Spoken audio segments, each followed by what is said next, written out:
โกวิทครับตอนที่ส่งรูปให้ผมเนี่ยผมก็รู้ว่าบ้านมันใหญ่พอไม่เห็นของจริงนี่ใหญ่มากๆเลยครับหลังนี้นี่ตั้งอยู่บนพื้นที่เท่าไหร่แล้วก็พื้นที่ใช้สอยกี่ตารางเมตรนะประมาณ330ตารางวา330ตารางวานะครับประมาณ 1,800 ตารางเมตร1,800 ตารางเมตรบ้าน4ชั้นนะครับอยากให้คุณโกวิทเล่าถึงเรื่องของสมาชิกในบ้านแล้วก็โจทย์ที่ทางเจ้าของให้มาก่อนเลยนะครับว่าเขามีความต้องการอะไรยังไงบ้างครับก็เป็นบ้านที่เป็นครอบครัว1ครอบครัวครับพร้อมลูกสาว1คนนะครับแล้วก็มีพี่น้องอยู่ที่บ้านมีน้องสาวอยู่ท่านนึงครับแล้วก็โจทย์ที่ได้มาคือจริงๆแล้วท่านเจ้าของบ้านอยากได้ที่จอดรถสปอร์ตที่บ้านเขาไม่พอครับก็เลยอันนี้คือที่มาที่ไปของทำไมถึงมีบ้านหลังนี้ครับแต่ตอนนี้เริ่มไม่พอแล้วเดี๋ยวนะครับตอนแรกบอกไม่พอก็เลยสร้างหลังนี้พอสร้างเสร็จตอนนี้เริ่มไม่พอแล้วนะครับแล้วจริงๆนอกเหนือจากเรื่องของที่จอดรถสปอร์ตแล้วมันมีเรื่องเพิ่มเติมอื่นๆอีกไหมครับที่เป็นความต้องการในเรื่องของฟังก์ชันโจทย์พิเศษอะไรเงี้ยครับก็น่าจะเป็นอยากจะขยายบ้านที่มีพื้นที่ใหญ่ขึ้นจากบ้านหลังเดิมที่อยู่ละแวกเนี้ยนะครับ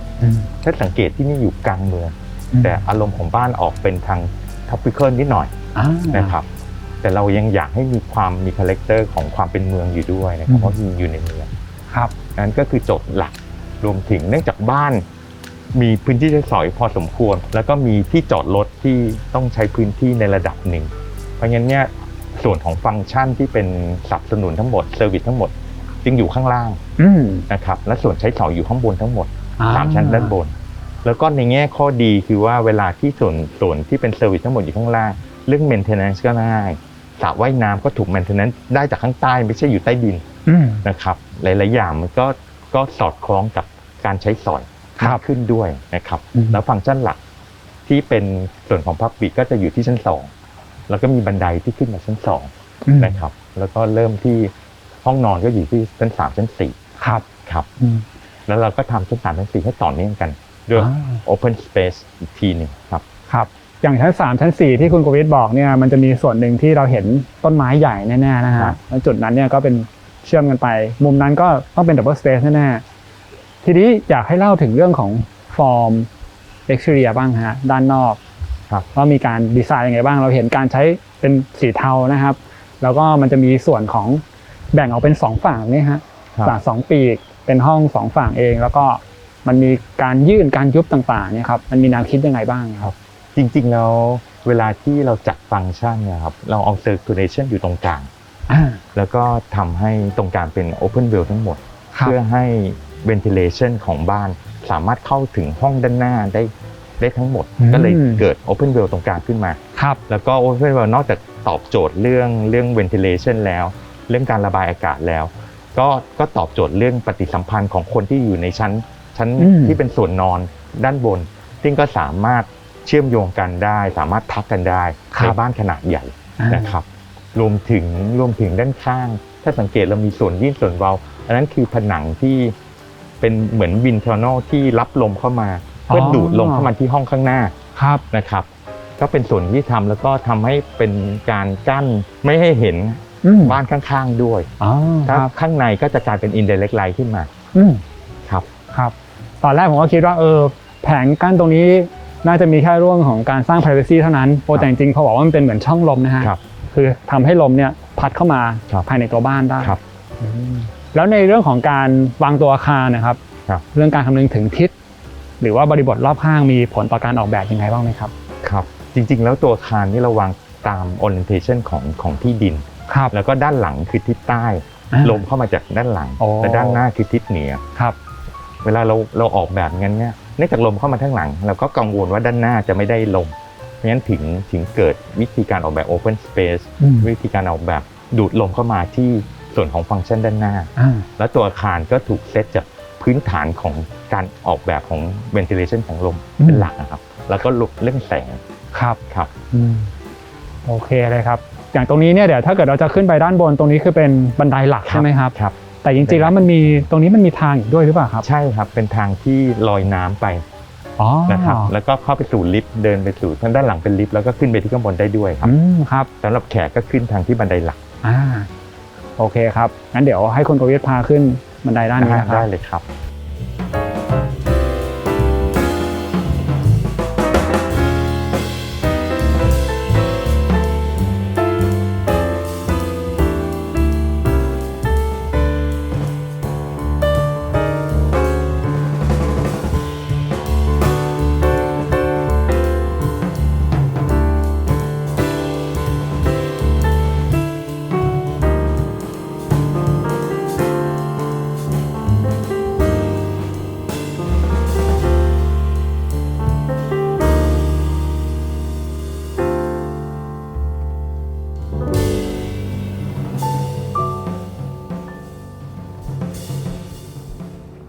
เดินจากส่วนหน้าบ้านขึ้นมานะครับคุณรวิทย์ตรงนี้เนี่ยก็คือถือว่าเป็นชั้น2ครับแต่ตอนขึ้นมาโอ้โหเมื่อกี้เดินขึ้นมาหลายขั้นเหมือนกันนะแล้วก็จะเห็นว่ามีการออกแบบเป็นแนวต้นไม้เพื่อแบบบังสายตาจากเพื่อนบ้านหรือเปล่าครับครับใช่เลยครับก็เป็นส่วนหนึ่งที่เราเอาส่วนพับปิกมาไว้ที่ติดกับเพื่อนบ้านแล้วก็ใช้ต้นไม้อันนึงช่วยนะครับแล้วก็จริงๆต้นไม้มันไหลมาจากข้างล่างขึ้นมาข้างบนถ้าสังเกตเนี่ยมันเป็นต้นไม้ที่กระเด็นเข้าไปตามสเปซของบ้านครับเหมือนคล้ายๆกับเราหยอดไว้ในแต่ละจุดใช่แล้วก็จะมีมุมนึงที่ผมรู้สึกน่าสนใจก็คือตรงนี้จะมีการทำเป็นม้านั่งไว้ใช่ไหมครับแล้วมันจะมีลักษณะของเหมือนเป็นปล่องที่มีต้นไม้ขึ้นมาจากชั้นล่างเลยใช่เลยครับก็อันนึงเป็นนอกจากเป็น ventilation แล้วก็ทำให้ได้เห็นบรรยากาศที่สามารถเชื่อมโยงปฏิสัมพันธ์กับข้างล่างได้ด้วยนะครับครับก็จะเห็นว่าอย่างส่วนบันไดเองก็จะมีดีเทลเหมือนกับมันมีขั้นที่เป็นแบบยาวบ้างสั้นบ้างนะฮะมันมีการเว้าของมันอย่างนี้นะครับครับเพื่อให้ได้ประสบการณ์ของเหมือนการเดินขึ้นบันไดที่แตกต่างครับและระหว่างทางเดินมาก็ยังได้ยินเสียงของน้ำตกตลอดเลยใช่ทีนี้พอขึ้นมาด้านบนเนี่ยมันมีจุดหนึ่งที่น่าสนใจก็คือตู้รองเท้าที่เมื่อกี้เราก็เปิดให้ดูกันนะฮะเนียนมากเลยนะครับตรงนี้ในส่วนของการออกแบบนี่มันเป็นยังไงบ้างฮะคือความตั้งใจคือว่าเรามีมานั่งคอนเซปต์ญี่ปุ่นนิดหน่อยเป็นม้านั่งหินแล้วก็มีซ่อนมีหลืบข้างใต้เพื่อเก็บรองเท้าได้แขกที่มาก็สามารถเก็บรองเท้าได้เรียบร้อยข้างใต้นะครับแล้วก็มีตู้รองเท้าที่ซ่อนอยู่ที่ดูไม่ออกว่าเป็นตู้รองเท้าจริงๆมันทั้งนอกทั้งในครับพอเราเข้ามาด้านในเนี่ยสิ่งแรกที่รู้สึกเลยคือโอ้โหความสูงจากพื้นถึงฝ้าสูงมากเลยนะฮะซึ่งมันก็เป็นไปตามproportionของบ้านที่มันดูสูงโปร่งตรงนี้ความสูงจากพื้นถึงฝ้านี่ประมาณเท่าไหร่ฮะ3 เมตร 30ครับ3 เมตร 30เลยนะครับแล้วประตูเองก็โอ้โหสูงไปหมดเลยรวมถึงหน้าต่างอะไรแบบนี้นะครับพื้นที่ตรงนี้คือเป็นห้องรับแขกเป็น formal จริงๆเป็นรับแขกจริงๆครับในส่วนของการออกแบบเนี่ยก็ยังคงเห็นการใช้สีเทาอย่างเฟอร์นิเจอร์เองก็เหมือนกันนะฮะมันก็ตามมากับexterior ด้านนอกใช่ไหมครับก็เป็นบริบทในการออกแบบของดีไซน์ที่เนี่ยครับเราคิดว่าสีเทาเป็นสีที่ซับเทิลที่สุดแล้วก็ทำให้บรรยากาศทุกอย่างมันแสดงออกมาได้เราอยากให้มันมีความเป็น60นิดหน่อยคือจริงๆแล้วก็เจ้าของเขาเองก็ชอบรถที่เป็นรถที่ไม่ใช่เท่มากนะครับก็จะมีดีไซน์เป็นในขนาดที่ไม่โฉบเฉี่ยวมากแล้วก็อันนี้ก็เป็นอันนึงที่เป็น timeless ที่เป็นดีไซน์ที่เราตั้งใจที่ออกให้มันเป็น timeless สำหรับเจ้าของบ้านครับ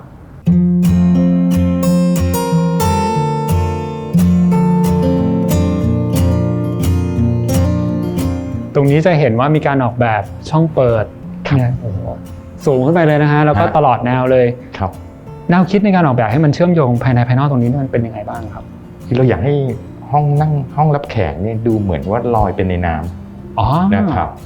แล้วก็เวลาที่เป็นกระจกสูง3 เมตร 30นะครับมันก็จะเป็นบรรยากาศที่สามารถเห็นวิวทั้งหมดได้ 100% นะครับแล้วประเด็นคือว่าเราใช้กระจกสูงจริงแต่เราจะไม่รู้สึกว่าร้อนเนื่องจาก orientation ของตัวอาคารจริงก็คือเหนือใต้เลยใช่มีการออกแบบช่องลมไว้ด้วยหรือเปล่าฮะใช่ด้านหลังเนี่ยคือด้านหลังเราจะวางให้ช่องลมสามารถระบายอากาศทะลุมาได้เลยครับในส่วนกลางทั้งหมดก็คือตรงนั้นมีบานเลื่อนที่อยู่ข้างๆลิฟต์นะฮะพอเปิดปุ๊บลมก็จะโฟลว์เลยใช่ครับในส่วนตรงนี้บานนี้ก็คือจริงๆสามารถเปิดออกได้ด้วยใช่ครับและจริงๆกระโดดลงไปได้เลยครับกระโดดลงไปได้เลยหรือว่าให้น้ำเสร็จจะขึ้นด้านนี้ก็ได้เปิดแล้วบรรยากาศดีเลยครับเพราะในสถานการณ์ที่เป็นบรรยากาศโควิดหรืออะไรก็ตามสำหรับผมคิดว่าเรื่อง ventilation สำคัญเราจะไม่ได้จำเป็นต้องเปิดแอร์ 100% เราก็ให้อากาศได้ระบายจริงๆนะครับครับโอเคในส่วนสระว่ายน้ำเดี๋ยวเราค่อยคุยกันอีกทีนึงนะครับตอนนี้เดี๋ยวจะให้พาไปยังส่วนนี้ที่เชื่อมต่อกับส่วนของห้องรับแขกก่อนได้เลยครับ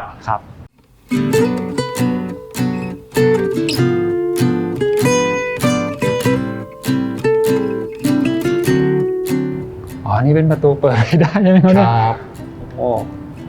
เชิญครับเนียนมากเลยนะครับตอนแรกไม่รู้ว่านี้เป็นประตูที่เปิดมาได้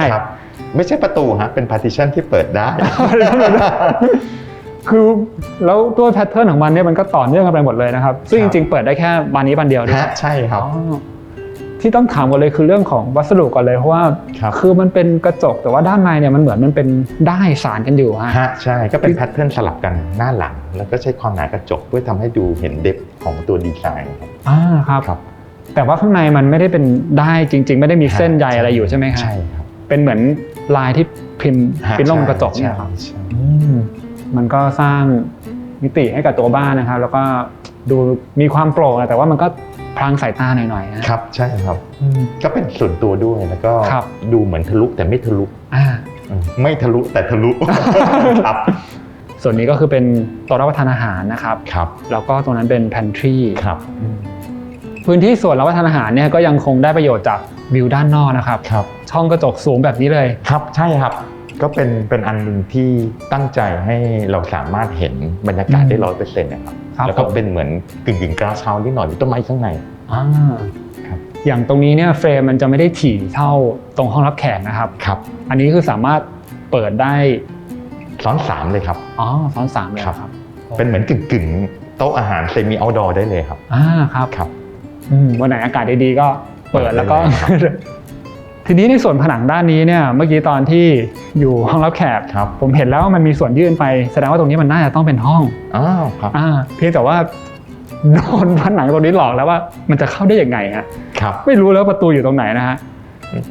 ถ้าให้ผมเดาผมว่าอาจจะตรงนี้ก็ได้นะ อ๋อ เป็นบานแบบพลิกหมุนอะไรอย่างเงี้ยฮะ ครับลองดูไหมครับพี่แม่ลองหา อาจจะ ดู ว่า ว่า เรา ช่อง ดัน ไห ตรงนี้ แต่ตรงนี้จริงๆก็ไม่เห็นว่าส่วนที่มันจะเป็นบานเลื่อนหรือตัวจุดหมุนอะไรอยู่นี้นะฮะ ครับ ผมว่าคงอันนี้แหละถูกต้อง งั้นแสดงว่าพยายามจะสร้างการรับรู้อย่างหนึ่งเหมือนกันว่าประตูเนี่ยให้มันเป็นแพทเทิร์นเดียวกันอย่างนี้หรือเปล่าฮะ ครับ อันนี้ก็เปิดมาอย่างนี้ได้เลย ใช่ครับ อ๋อ ห้องนั่งเล่นของเจ้าของบ้าน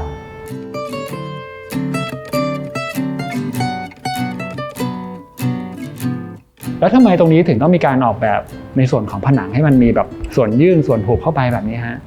จริงๆเราซ่อมเสาโครงสร้างอยู่ด้านหลังครับ ก็เลยเกิดเป็นแพทเทิร์นนี้ขึ้นมาครับ คือทำส่วนตรงนี้หุ้มเสาเอาไว้เลยนะครั ใช่ครับบางส่วนเป็นเสาบางส่วนเป็นตู้ครับ ครับ ผมอยากถามดีเทลในเรื่องของวัสดุที่ใช้คือ ครับ มันจะมีความแตกต่างกันมากเลยฮะในหลายๆระนาบอย่างตรงนี้นี่มันเป็นอะไรครับ จริงๆคือ wallpaper อ๋อ ที่เรามาทำแพทเทิร์นต่างหากขึ้นมา ครับคือในการใช้สีเทาเนี่ยมันใช้หลายส่วนก็จริง ครับ แต่มันก็เป็นหลายเฉดสีนะครับ ครับ แล้วก็ความต่างของวัสดุเนี่ยมันทำให้เราเห็น texture ที่แตกต่างกันอีกครับ ครับ จริงๆตรงนี้เนี่ยมันมีวิธีการเลือกยังไงครับ ครับ จริงๆอยู่ที่บริบทของงานดีไซน์แต่ละชิ้นนะครับ ครับ แล้วก็เวลาบริบทมันก็จะทำให้เราเห็นว่ามันควรจะไปทางไหน แล้วก็อย่างเช่น เวลาเราเลือกอันนี้ที่เป็น wallpaper แล้วก็เป็น texture แบบหนึ่งมันก็ทำให้เวลาเรานั่งทานอาหารเรารู้สึกว่ามันน่าทานมันรู้สึกสบายๆแล้วก็ดูหรูหรา ครับ นะครับแล้วก็เวลาถ้าเป็นทาง pantry ที่เป็นวัสดุที่เรียบแล้วก็เงา มันก็จะทำให้รู้สึกสะอาดครับ ครับต้องบอกว่าการเลือกใช้วัสดุที่แตกต่างกันเนี่ย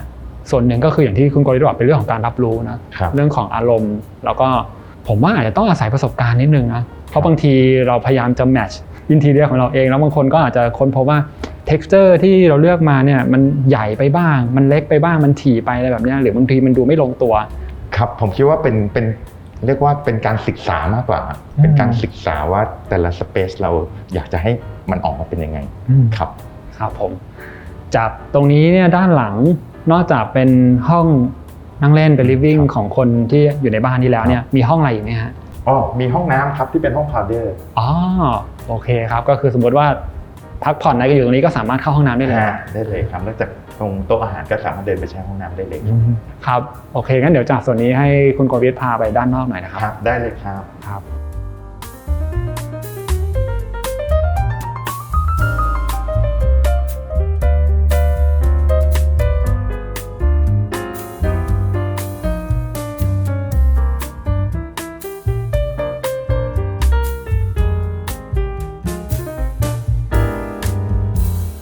ตอนนี้ก็มานั่งอยู่บริเวณสระน้ำนะครับ ครับ โอ้บรรยากาศดีมากนะครับคุณโกวิทฮะแล้วก็มุมมองที่เรานั่งตรงนี้แล้วมองไปมันเหมือนตรงส่วนห้องรับแขกมันลอยอยู่จริงๆนะฮะอย่างที่คุณโกวิทบอกเพราะมันยื่นออกมาหน่อยนะครับ ใช่ ตรงการออกแบบสระว่ายน้ำตรงนี้นี่เป็นยังไงบ้างครับ จริงๆเราอยากให้มันเป็นเหมือน infinity pool แล้วก็น้ำก็ลงไปใช่ไหมครับแล้วก็มีที่นั่งที่เรานั่งอยู่เนี่ยครับเป็นที่นั่งที่เป็นเหมือนจมลงมาที่นั่งอยู่ในน้ำแต่จริงๆอยู่ข้างนอกนะครับคือตรงนี้ก็คือออกแบบเป็นแบบซังเก้นนะครับแล้วก็จริงๆคือสระเป็นสี่เหลี่ยมแหละแต่ตรงนี้พอมันมีหลุมที่เรามานั่งได้กับมีต้นไม้อยู่แล้วก็มีทางเดินที่ทำให้เชื่อมมาด้วยในส่วนข้างๆเนี่ยก็จะมีมุมนั่งเล่นได้นะครับแล้วก็อันนี้คือเป็นห้องฟิตเนสใช่ไหมครับใช่ครับห้องฟิตเนสที่เราถ้าสังเกตห้องฟิตเนสก็จะเห็นต้นไม้แต่เป็นกระจกเงาที่สะท้อนครับติดกระจกเงาไว้ด้านในนะฮะก็เลยสะท้อนเหมือนกับว่าออกกำลังกายไปก็คือเห็นต้นไม้ไปด้วยแล้วก็ตรงนี้คือมีส่วนที่เป็นเหมือนห้องน้ำมีอ่างอาบน้ำด้วยนะครับแล้วก็มีชาวเวอร์เอาท์ดอร์ครับในส่วนของ water feature ก็จะมีที่เป็นม่านน้ำตกด้านหน้าครับให้คุณกวิทเล่าถึงดีเทลงานออกแบบให้หน่อยได้ไหมครับครับวัสดุที่เราใช้นะครับก็จะเป็นวัสดุที่ดูแลสาง่ายเราใช้วัสดุเดียวกับผนังอาคารเลยนะครับก็จะเป็นหินแกรนิตที่เป่าไฟแล้วก็เวลาที่มันโดนแสงมันก็จะให้ความรู้สึกหนึ่งแล้วก็ใช้เทคนิคของหินที่ขยับเข้าออกนิดเดียวครับเพื่อให้ได้เอฟเฟกต์ของน้ำที่กระเพื่อมเราอยากให้น้ำลงมานิ่งๆแล้วก็เสียงที่เกิดขึ้นของน้ำเนี่ยก็ดีไซน์ในลักษณะที่ไม่ให้มันดังมากแต่ในขณะเดียวกันมีเสียงน้ำแล้วก็สำหรับผมเวลาคนที่เข้าบ้านมาเวลาได้ยินเสียงน้ำเย็นๆก็มีประสบการณ์ที่ความรู้สึกที่เย็นนะครับสำหรับเข้าบ้านมันก็เป็นเหมือนเวลคัมเข้าบ้านนะครับผมรู้สึกว่ามันเป็นเหมือนดีเทลที่ง่ายดีอย่างจริงๆเหมือนเราแค่ถอดบางแผ่นออกนะเหมือนคล้ายๆว่าแผ่นนี้ไม่ต้องมีแต่มันกลายเป็นเกิดนิติทำให้น้ำการเคลื่อนไหวมันเปลี่ยนแปลงไปนะครับอีกจุดนึงที่น่าสนใจก็คือจุดที่จอดรถนะครับเดินเข้ามามันจะเป็นทางแคบๆเลยนะแล้วก็สามารถไปยังส่วนของลิฟต์ได้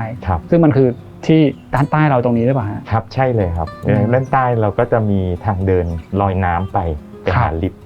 แล้วก็มีอัพไลท์ระหว่างทางตอนกลางคืนที่เวลาเดินกลับเข้าบ้านแล้วก็น้ำที่ใช้อยู่ก็คือเป็นน้ำของจริงๆเป็นน้ำของสระว่ายน้ำที่เราใช้ระบบ Surge Tank มาครับก็คือเหมือนจริงน้ำมันเหมือนเวียนกันอย่างนี้ฮะในส่วนของ Lighting คุณกวิทก็ออกแบบเองใช่ไหมครับถ้าให้เล่าถึงรายละเอียดให้ฟังหน่อยได้ไหมครับว่าเรามีแนวคิดในการออกแบบยังไงจริงๆบ้านก็ค่อนข้างขนาดใหญ่ด้วยแล้วก็ทำยังไงมันถึงจะสัมพันธ์กันระหว่าง Lighting ของ Landscape ภายนอกกับตัวอาคารเลยครับจริงๆแล้ว Lighting Design เราออกแบบตามบรรยากาศของบ้านแล้วก็ออกแบบตาม Architect ที่เป็น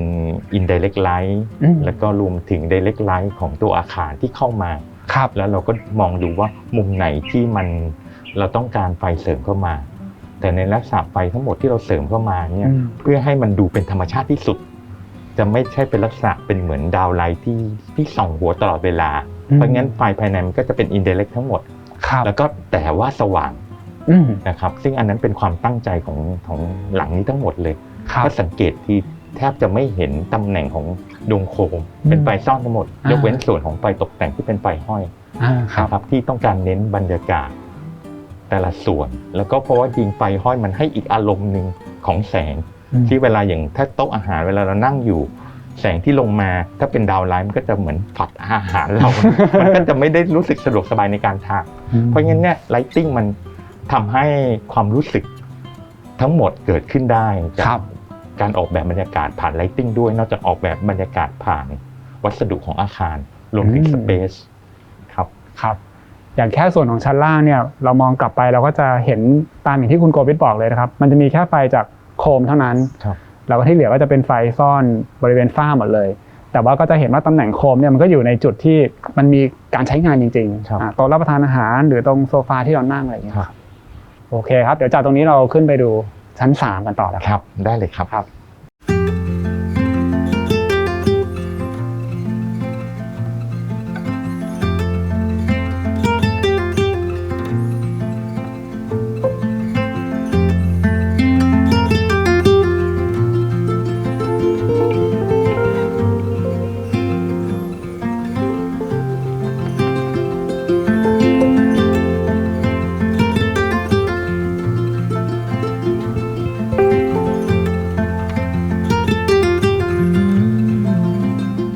ระหว่างที่เดินขึ้นมาเนี่ยนะครับโอ้โหเห็นว่าในส่วนของบันไดมีดีเทลที่น่าสนใจเยอะมากแล้วก็มีความหลากหลายของวัสดุรวมถึงเรื่องไลท์ติ้งก็โอ้สวยงามมากเลยครับ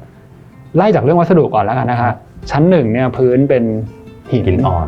ครับสีไปออกเทาเข้มนะเทาอมน้ำตาลอมน้ำตาลนะครับพอเราขึ้นมาเนี่ยบันไดมันเป็นไม้อันนี้ไม้สักหรือเปล่าไม้สักครับก็คือข้างล่างจากข้างล่างขึ้นมาที่ทำด้วยหินอ่อนที่จะเป็นส่วน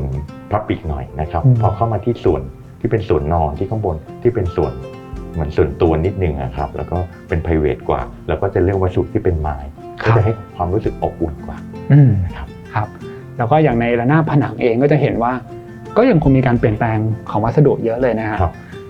มันมีอะไรบ้างคะอย่างที่เราเห็นอยู่2ฝั่งตรงนี้รวมไปถึงด้านนี้ด้วยนะครับครับก็เราจะมีหินอ่อนนะครับหินอ่อนสีเข้มนะครับแล้วก็มีหินแกรนิตที่ทำ texture ที่สามารถเวลาเป็น texture มันก็เวลามีไฟขึ้นมามันก็จะมีประกายขึ้นมานะครับอย่างอันนี้ก็จะมีความขรุขระหน่อยนะครับเวลาสัมผัสก็คนละเนื้อกันอันนั้นจะดูเรียบเลยครับแล้วก็อย่างด้านนี้ก็จะเป็นสีพ่นครับซึ่งแทนที่จะเป็นสีพ่นเรียบๆเราก็มีซ่อนอลูมิเนียมอยู่ข้างหลังทำให้เห็นเอฟเฟกต์ของการสะท้อนดูเป็นเหมือนมีความไฮเทคอยู่นิดหน่อยตรงนี้มันก็จะมีลักษณะของแพทเทิร์นแล้วก็ทำให้เกิดเป็นร่องขึ้นมานะครับในส่วนที่น่าสนใจอย่างหนึ่งก็คือส่วนของราวจับนี่ครับคือจริงๆแล้วมีการทำเป็นร่องแล้วก็มีการซ่อนไฟแล้วก็ยังมีที่เป็นแบบว่าเหมือนเป็นแท่งไม้ยาวๆนี่เสียบไว้อยู่ด้วยนะครับตรงนี้คุณกวิทย์แนวคิดออกแบบเป็นยังไงบ้างฮะก็คือจริงๆเวลาเรามีราวกันตกเราก็อยากจะจับได้ในแง่ของดีไซน์เราก็อยากจะเรียบที่สุดไม่มีอะไรที่โผล่มาก็เลยใช้ลักษณะของการซ่อนเข้าไปแล้วเวลาซ่อนเข้าไปก็อยากให้มันมีแสงด้วยถ้าสังเกตตรงนี้ไม่มีแสงที่เป็นเหมือนดาวไลท์ลงมามันทั้งหมดเป็น indirect light หมดรวมทั้งที่มือจับด้วยครับแล้วก็มีแสงในส่วนของแต่ละขั้นด้วยนะครับก็คือนำขึ้นมาถึงด้านบนเลยอีกจุดหนึ่งฮะก็คือด้านบนพอดีผมแอบเห็นก่อนก็เลยขอถามเลยแล้วกันว่าบันไดด้านบนเนี่ยมันจะมีแต่ลูกนอนอย่างเดียวเลยนะฮะก็มีความแตกต่างจากส่วนของชั้นนี้จริงๆด้านบนมันอยากให้เกิดความรู้สึกอะไรเพิ่มเติมไหมฮะก็เป็นการปฏิสัมพันธ์ระหว่างชั้นด้านบนที่เป็นพักอาศัยจริงๆที่เป็นส่วนของส่วนตัวนะครับแล้วก็อยู่ภายในอาคารละจริงๆด้านใต้นี้อยู่ภายนอกอาคารครับผม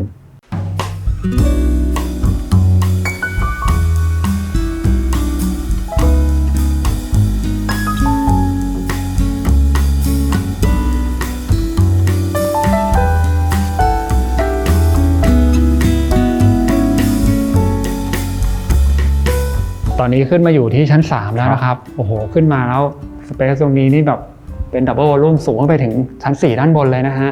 โอ้ดีเทลตรงนี้น่าสนใจมากๆครับพื้นที่ตรงนี้มันเป็นพื้นที่อะไรครับคุณกบจริงเป็นส่วนกลางที่แยกไประหว่างห้องนอนใหญ่ของเจ้าของบ้านนะครับกับห้องลูกสาวด้านขวาครับโอ้นี้เป็นลักษณะประตูลับที่ซ่อนอีกแล้วตอนแรกก็นึกว่าเป็นผนังอันนี้คือทางเข้าห้องนอนใหญ่ใช่ไหมฮะของเจ้าของแล้วก็ฝั่งนี้เป็นลูกสาวครับพอขึ้นมาชั้นนี้เนี่ยฝั่งนี้ที่ผมเห็นเนี่ยมันเป็นลักษณะของไม้เผานะครับตรงนี้ประตูมันเปิดได้ยังไงบ้างครับคุณโกวิทครับลองดูไหมครับลองดูผมเปิดผิดจะไม่พังใช่ไหมฮะผมแอบเห็นข้างล่างนี่น่าจะดันนี่ครับใช่เลยครับเป็นบานคู่อย่างนี้นะครับทั้งหมดมี4บานนะครับครับโอ้พอเปิดมาก็คือเหมือนเป็นโฟเย่ของห้องนอนก่อนอะไรอย่างนี้ป่ะครับถามคุณโกวิทถึงเรื่องวัสดุที่เรามาทำเป็นหน้าบานหน่อยอันนี้มันเป็นไม้เผาใช่ไหมครับแล้วก็โอ้โหนี่บานมันสูงมากเลยนะครับ3 เมตรกว่าครับตรงนี้เนี่ยทำไมถึงเลือกเป็นไม้เผาแบบนี้ครับเวลาเป็นไม้เผามันก็จะทำให้ texture ได้ลึกกว่าผมคิดว่ามันให้ความรู้สึกอีกแบบนึงครับอันนี้พอเราดูแล้วเนี่ยเหมือนมันเป็นไม้แบบแผ่นยาวด้วยเลยนะฮะมันไม่ได้มีรอยต่อเลยใช่ไหมครับเนี่ยซึ่งเวลาแผ่นยาวก็จะทำยากแล้วก็ต้องใช้ไม้จริงที่เราไม่อยากให้มีรอยต่อรวมถึงต้องใช้ความหนาในระดับหนึ่งแล้วก็เทคนิคยังไงที่ไม่ให้มันโกงซึ่งก็ต้องมีผู้เชี่ยวชาญที่ทำโดยเฉพาะเพื่ออันนี้มันเกิดขึ้นได้ครับอย่างตัวไม้เผาจริงๆผมก็เคยไปดูมาหลายที่บางที่คือพอเราจับไปเนี่ยเราก็ยังเจอแบบคราบดำๆแต่นี้คือเราเคลือบไว้เรียบร้อยเลยนะฮะครับเวลาเคลือบก็ทำให้ไม่เห็นคราบอันนั้นครับแล้วก็ดูเนียบขึ้นสำหรับผมนะครับ ก็อยู่ที่ว่าเราอยากได้เป็นแบบพลาสติกหน่อย ครับ ดิบๆโชว์ผิวแท้ๆหน่อยหรือว่าเคลือบให้มันดูเรียบร้อยแบบนี้ครับ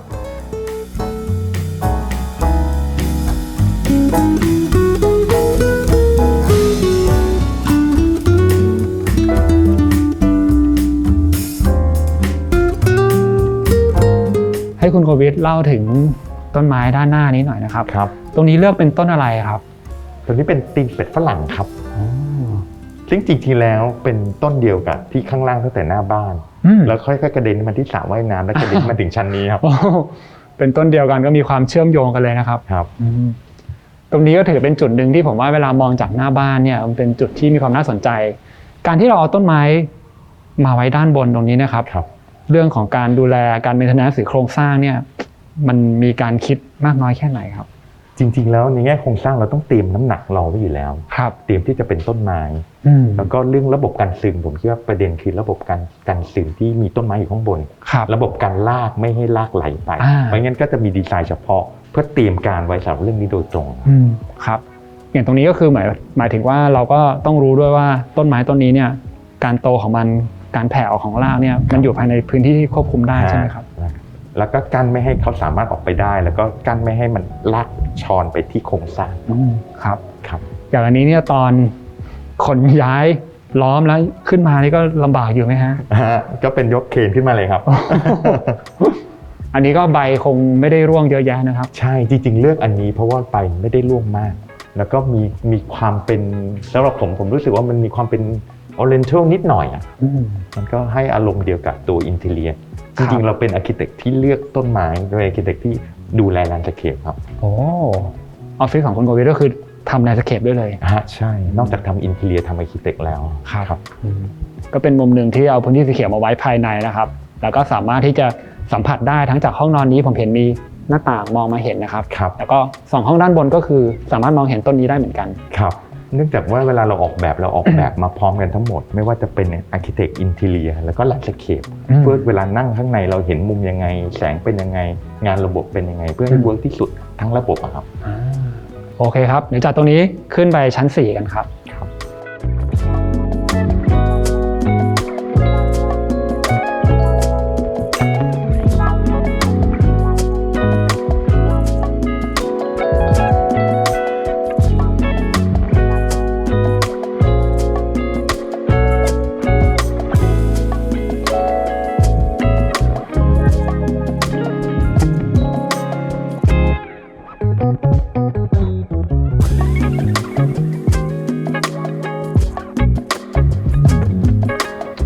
โอ้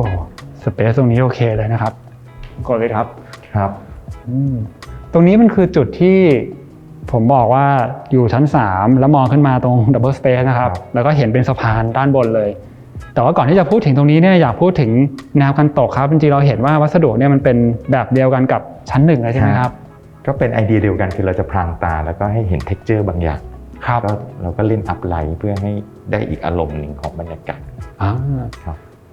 พูดถึงชั้น4นะครับเดี๋ยวก่อนที่เราจะเล่าถึงจุดนี้ให้คุณโควิดเล่าถึงฟังก์ชันก่อนแล้วกันนะครับว่ามีห้องอะไรบ้างครับครับชั้น4จะเป็นห้องนอน3ห้องแล้วก็มีห้องพักด้านนี้ครับตรงนี้ที่เรากำลังจะเดินไปก็คือเป็นส่วนของห้องพักนะครับผมอย่างตรงนี้เนี่ยคือผมรู้สึกมันเหมือนเป็นสะพานนะจากจุดนี้มาอีกจุดนี้ทำไมถึงมีการออกแบบลักษณะของทางเดินยาวๆแบบนี้ครับครับผมคิดว่าเวลาทำเป็นทางเชื่อมผมชอบคำว่าทางเชื่อมครับมันเป็นการเชื่อมสเปซทั้งหมดให้มันเกิดขึ้นแล้วก็ผมคิดว่าเวลามันเป็นทางเชื่อมด้วยสะพานก็ทำให้เราสามารถได้มีปฏิสัมพันธ์กับข้างล่างในอีกรูปแบบหนึ่งครับก็คือมันเกิดการเชื่อมโยงระหว่างตรงที่มันเป็นดับเบิลสเปซ3กับ4ด้วยนะครับใช่อย่างสิ่งที่เอามาใช้ในการเดคอเรทตรงนี้เนี่ยอันนี้มันเป็นวัสดุอะไรครับเป็นอลูมิเนียมครับนี่เราจับก็ยังสั่นๆได้นิดนึงนะฮะใช่ครับแต่แข็งแรงมากครับแล้วอย่างการออกแบบอย่างตัวฝ้าด้านบนตรงนี้เนี่ยครับอันนี้ลักษณะจะเหมือนกับบริเวณผนังตรงโถงบันไดนะฮะในคอนเทกต์ของดีไซน์เดียวกันแต่ว่าใช้วัสดุที่แตกต่างแล้วก็จะเห็นเป็นเหมือนว่ามีอลูมิเนียมอยู่ข้างหลังการที่เราเลือกให้เอลิเมนต์ตรงนี้นี่มันถี่ส่วนหนึ่งมันเป็นเรื่องของการที่แบบสร้างความ privacy ด้วยหรือเปล่าครับคุณวิทย์ครับใช่ครับเวลาที่มันถี่ขึ้นเนี่ยเวลาเราเดินเราก็รู้สึกเป็นการส่วนตัวแล้วก็ไม่จำเป็นต้องใช้ม่าน แล้วก็ช่วยกรองแสงที่เข้าสู่ข้างในได้ในตัวของช่วงชั้นที่มันสูงขึ้น ครับ โอเคครับเดี๋ยวเราเดินไปส่วนของห้องพระกันนะครับมีจุดที่น่าสนใจคือส่วนของระเบียงครับครับ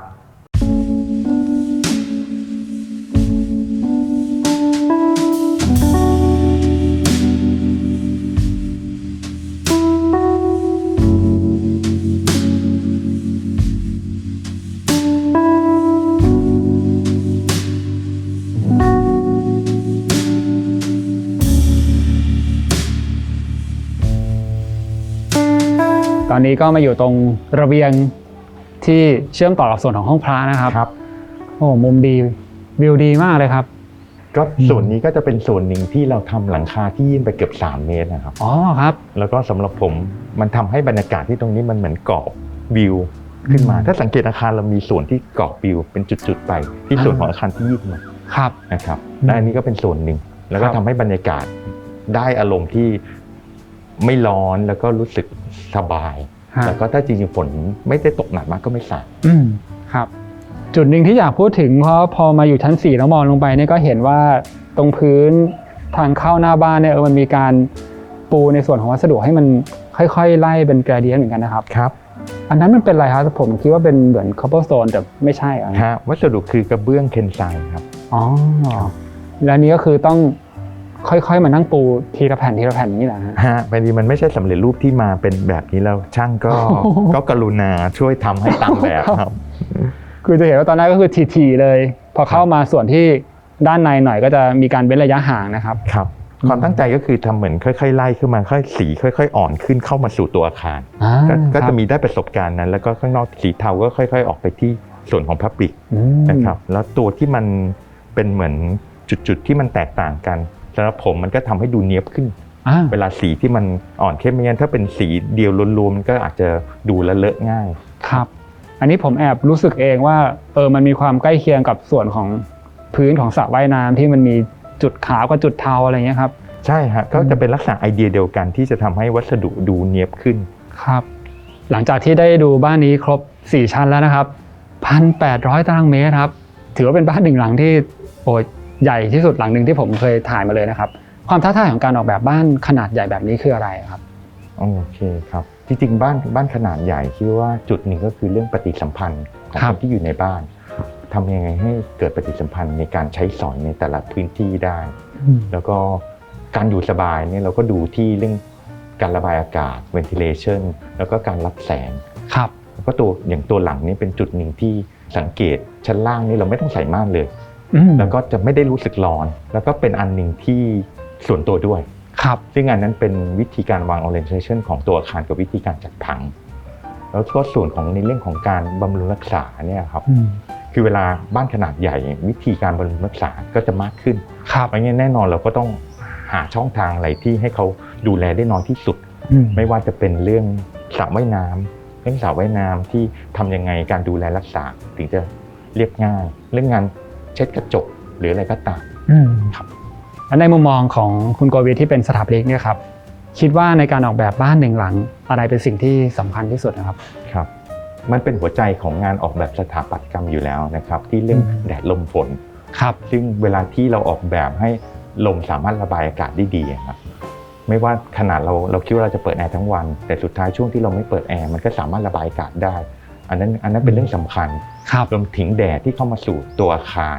ตำแหน่งที่เราวางแมชกับวอยล์เพื่อทำให้สามารถมีหน้าต่างได้มีช่องแสงได้ในขณะเดียวกันไม่ร้อนและไม่ต้องคอยปิดมากอันนั้นก็เป็นเรื่องสำคัญครับแล้วก็